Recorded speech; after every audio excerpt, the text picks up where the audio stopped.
कहानी है विक्रम की। एक ऐसा बदनसीब इंसान जिसने अपनी तकदीर बदलने के लिए एक ऐसा सौदा किया जिसमें उसे मिला तो सब कुछ, लेकिन बदला चुकाने के लिए उसके पास अपनी जान के सिवा कुछ नहीं बचा। कहानी शुरू होती है मुंबई की उन तंग गलियों से जहां सूरज की रोशनी भी पहुंचने से कतराती है। विक्रम 28 साल का एक होनहार लड़का, लेकिन किस्मत का मारा MBA की डिग्री होने के बावजूद भी चपरासी की नौकरी के लिए लाइन में खड़ा था।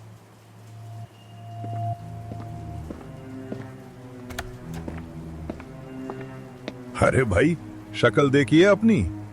डिग्री लिए घूमते हो लेकिन जूते फटे हुए हैं। हमारे ऑफिस का स्टैंडर्ड है, निकलो यहां से।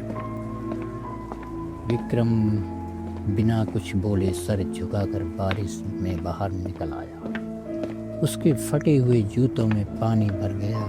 वो सड़क किनारे एक चाय की टपरी पर खड़ा हुआ। जेब टटोली तो सिर्फ 5 रुपए का एक सिक्का निकला। भूख पेट में आग लगा रही थी, लेकिन जेब की ठंडक ने उसे बुझा दिया। तभी उसका फोन बजा। मकान मालिक का नंबर था। विक्रम ने डरते डरते फोन उठाया। विक्रम, अगर आज शाम तक किराया नहीं मिला तो अपना सामान सड़क से उठा लेना। मैं कोई धर्मशाला नहीं चला रहा हूं।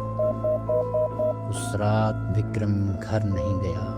वो जानता था कि घर पर उसकी बीमार माँ इंतजार कर रही होगी। माँ की दवाइयों के पैसे नहीं थे, किराया नहीं था, उम्मीद नहीं थी। वो बस एक रेलवे ब्रिज के नीचे बैठकर रोता रहा। उसने आसमान की तरफ देखकर चिल्लाया, क्यों? आखिर क्यों भगवान? मैंने किसी का क्या बिगाड़ा है? मुझे सिर्फ ठोकरे क्यों? मुझे कोई रास्ता दिखा या फिर मुझे उठा ले। शायद उस रात उसकी पुकार किसी ने सुन ली, लेकिन वो भगवान नहीं था। अगले दिन विक्रम कुछ पुरानी किताबें बेचने रद्दी वाले के पास गया। वही किताबें जो उसके पिता ने छोड़ी थी। रद्दी वाला किताबों को तोड़ रहा था, तभी एक भारी पुरानी डायरी नीचे गिरी। उसका कवर गहरे लाल रंग के मखमली कपड़े का था। उस पर धूल नहीं थी, जैसे ताजा हो। विक्रम ने उसे उठाया। किताब खोलते उसमें एक अजीब सी खुशबू आई, चमेली और लोबान की मिली जुली महक। पहले पन्ने पर लिखा था, तंत्र रहस्यमय रति प्रिया यक्षिणी साधना। विक्रम ने पढ़ना शुरू किया। ये साधना कमजोर दिल वालों के लिए नहीं है। जो इसे सिद्ध करेगा, कुबेर का खजाना उसके पैरों में होगा। यक्षिणी उसे राजा बना देगी, लेकिन बदले में उसे यक्षिणी को अपनी पत्नी मानना होगा। एक निष्ठ रहना होगा। धोखा मतलब मृत्यु। आम दिनों में विक्रम इसे अंधविश्वास कहकर फेंक देता है, लेकिन आज वो हारा हुआ था। एक डूबते हुए इंसान को अगर मगरमच्छ की पीठ भी मिले तो वो उसे नाव समझकर उस पर चढ़ जाता है।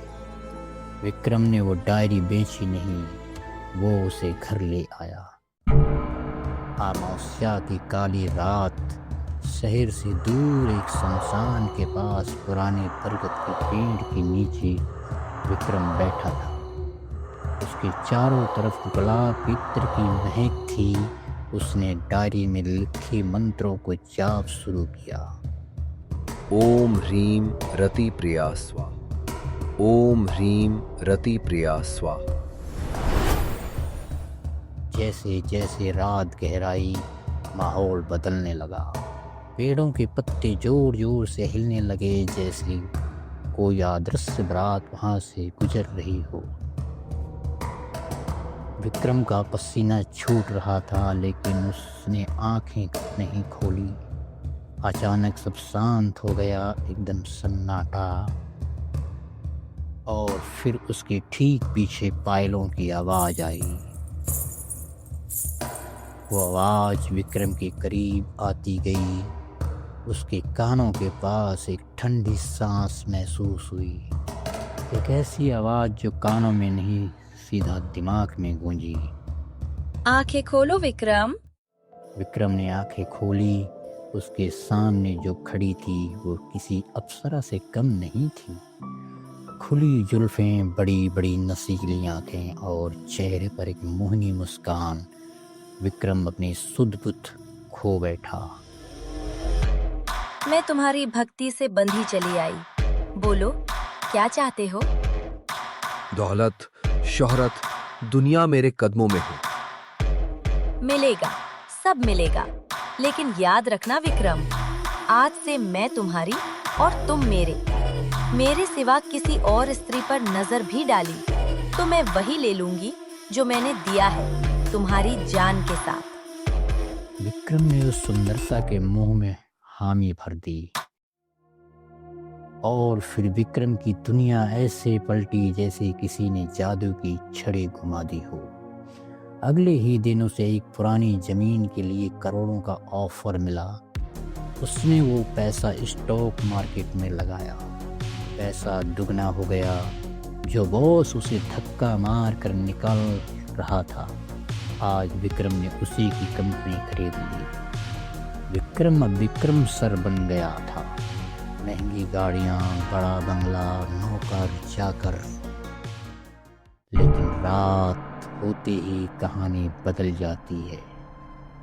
हर रात ठीक 12 बजे यक्षिणी आती। वो विक्रम के साथ रहती, उससे बातें करती। शुरू में विक्रम को ये सब सपने जैसा लगा।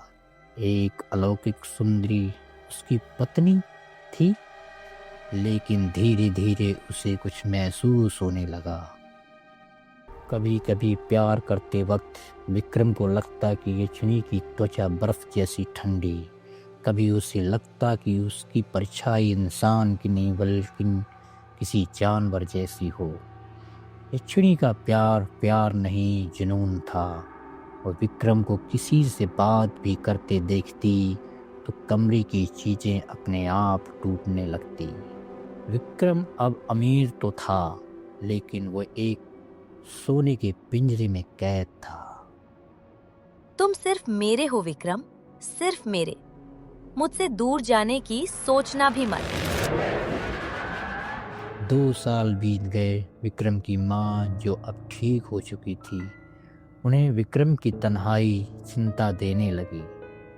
उन्हें नहीं पता था कि विक्रम बेटा हर रात किसके साथ होता है। उन्होंने विक्रम की शादी पक्की कर दी। लड़की का नाम था रिया। सीधी सादी संस्कारी लड़की।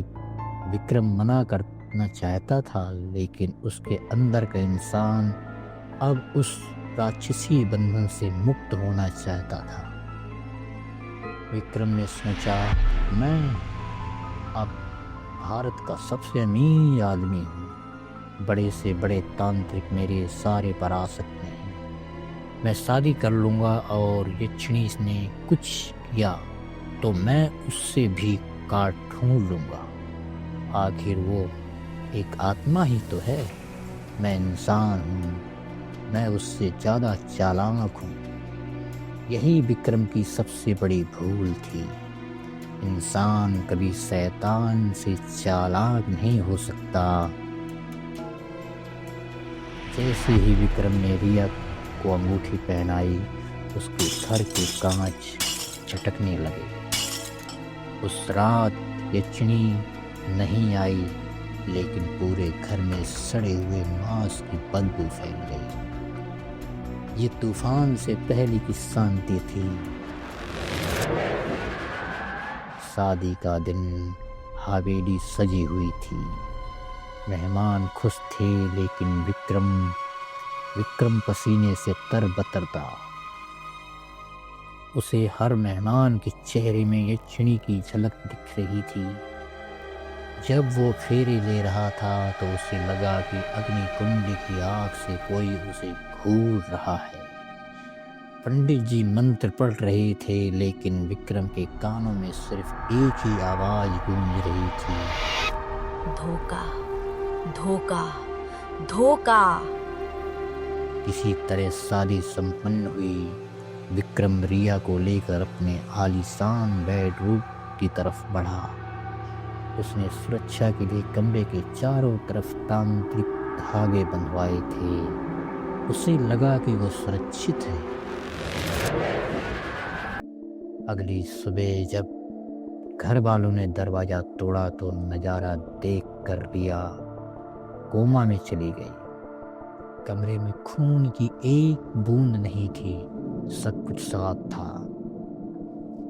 बस विक्रम बिस्तर पर लेटा था, मरा हुआ।